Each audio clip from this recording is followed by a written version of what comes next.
10 things to know before you go to Seoul in Korea. I'm Chris. And Tofu.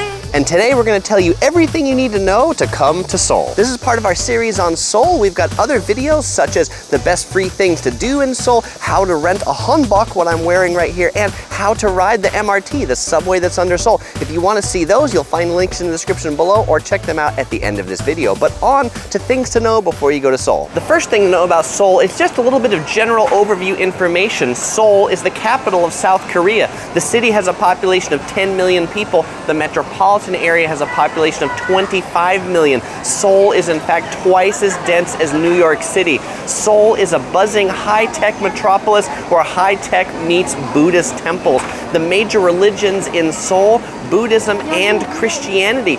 All around the city at nighttime, you'll see Christian churches with light-up neon crosses in the air. Seoul is bordered by 8 mountains with the Han River running through it. Seoul is considered to be one of the world's most connected cities, and your cell phone will work pretty much everywhere here. Related to everywhere, something else that's everywhere here is K-pop, Korean pop. You will find on big lit up displays, you'll find K-pop stars, you'll find K-pop stores. In addition to K-pop, they love cute things. There's stuffed animals everywhere, line friends, cacao friends. People are buying stuffed animals left and right and taking pictures with them, which doesn't make me seem strange at all, Topher and I, as the internet's #1 human and stuffed panda traveling duo. I've put Topher in a lot of places to take pictures and people look on admiringly. Or I've been in some places and people look on like I'm crazy. I know I'm crazy, but that's okay. And Topher wanted me to clarify one more point. Kim Jong-un doesn't live here. South Korea, this is the democratic South Korea. Kim Jong-un, he's in North Korea. And actually, as I get to the end of this video, we talk about some of the most popular things to do in Seoul. One of the most popular things is to take a day trip to the DMZ, the demilitarized zone, where you can look into North Korea. Ooh. The second thing to know before you go to Seoul is about getting into Seoul. If you're getting into Seoul, chances are you're going to be flying. There are 2 major airports in Seoul. #1 is Incheon Airport, and #2 is Gimpo Airport. You'll likely be flying into Incheon Airport because that's the bigger international airport where most of the international carriers fly. It is a bit of a ways outside of the city. The best way into the city from there is either through the airport train or the airport bus. The airport bus is going to take you somewhere in the neighborhood of 60 to 90 minutes, and they're pretty good because they drop you off at your hotel, provided you're staying at one of the popular hotels. I've never seen an airport that has as many buses as Incheon Airport does, so if you're not used to taking a bus from an airport, just get your head around. That's one of the best ways to get into the city from there. But they have all these different lines, and so check out which airport bus goes closest to your hotel. You certainly can take a taxi. It's going to cost you more, and there's an airport train. The airport train will take you into Seoul Station, and so if you're staying like at the Millennium Hilton or right around Seoul Station, then that might be a convenient option as well. The third thing to know before you go to Seoul is about getting around Seoul. So you're in the city, you need to get around. It is a very walkable city. The best way to get around is to walk and to see all of it. I'm walking through one of the historic parts of it. There's these old historic houses, but when your feet won't take you or it's too far for your feet, you'll want to take the subway. And so you need to buy a T-Money card. There are these cards, T-Money cards. They got a little symbol that says T-Money there. This is the Line and Friends. They come in a whole bunch of different patterns, and you simply tap in, ride the subway. If you want to know more about riding the subway, I've got a whole video about how to ride the subway in Seoul. Taxis are a really good option. A lot of people think taxis are too expensive. Taxis in Seoul are really cheap. You can take a 15-minute taxi ride for about the equivalent of $3 US. I mean, they are really inexpensive. Seoul has a lot of buses. Those will work in a pinch. One thing about getting around Seoul, be prepared for stair climbing. You'll be climbing a lot of stairs, whether it be up to temples, old houses, through the subways. Work on your stair muscles. You'll want to, because my legs have been tired at the end of every day here. Before you go to Seoul, you need to know about the weather and when to go. And the weather, in the summer, it can be hot and humid and wet. The summer is monsoon season in Seoul, so today being a rainy day is the perfect day to actually talk about that. They get most of their rain in like July and August. It tapers off in September. The daily highs can be in the mid-80s and the lows at night don't go below 70. So pretty hot and steamy. Actually, actually not quite what we expected of Seoul when we came, because our picture of Seoul was in winter when Seoul, you know, it just hosted the Olympics in 2018, right? Snow, cold. Actually, in the winter, it gets like below freezing. So if you're coming in the winter, bring a long jacket. And so the best times to come are actually going to be the shoulder season, which is like April or May, or October and November, where the daily highs are somewhere between 50 and 70 degrees Fahrenheit, not hot and steamy, and also not freezing.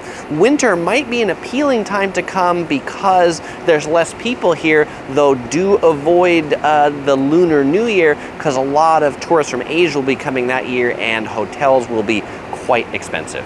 The next thing to know about Seoul is about shopping, and the center of shopping in Seoul is in the Myeongdong neighborhood. This is probably the younger and trendier shopping, and you have to get off the main streets into the side streets to these little narrow alleyways where there are shops, there's street vendors. It is crazy, and really gets started about as the sun goes down and goes on late into the night. Myeongdong has so many visitors here, you'll often hear Chinese and Japanese, maybe even more than you hear Korean on the street, because they're trying to get people to come in the stores.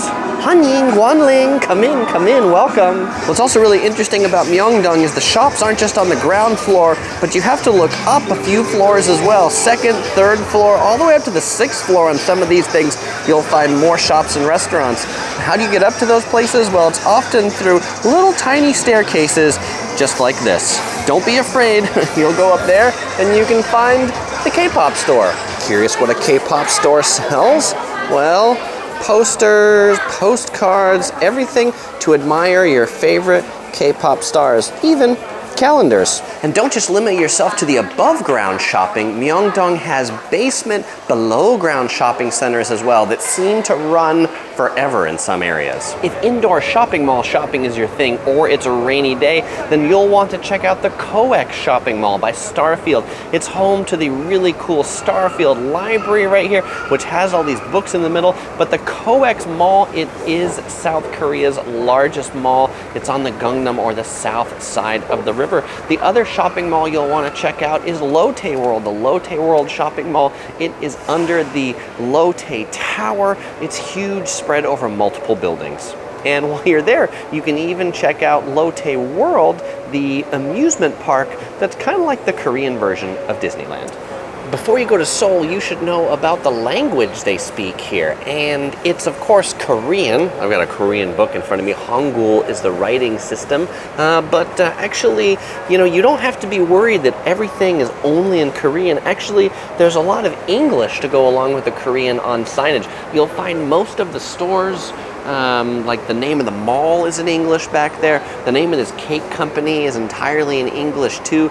And so if all you speak is English and you're coming to Seoul, you actually can probably get around pretty good. The subway system is signed in Korean and English.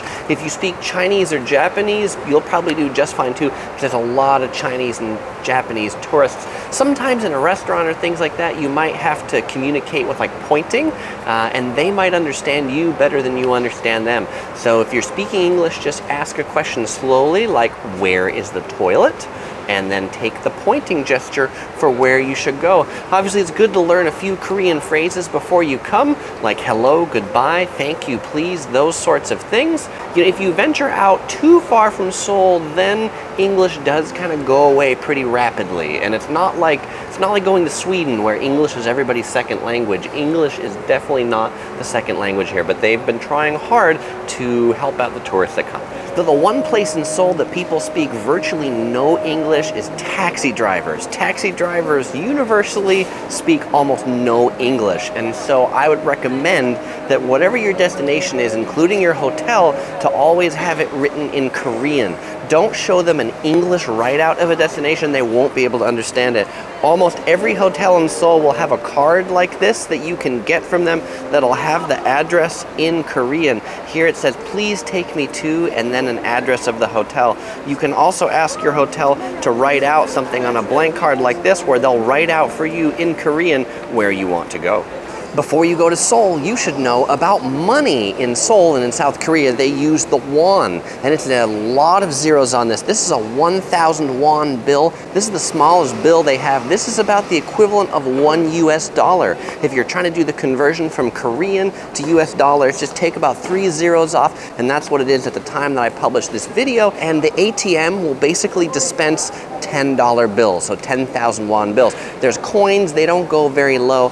I would recommend you have plenty of cash with you, because if you're shopping in some of the markets like this, these vendors are not going to take credit cards. Taxis, only cash or T-money cards, which are the cards that you get from the subway. Credit cards are accepted in department stores and bigger restaurants, Visa, MasterCard, so-so on American Express or Discover. You'll pretty much find that no place. And so where's the best place to get your won?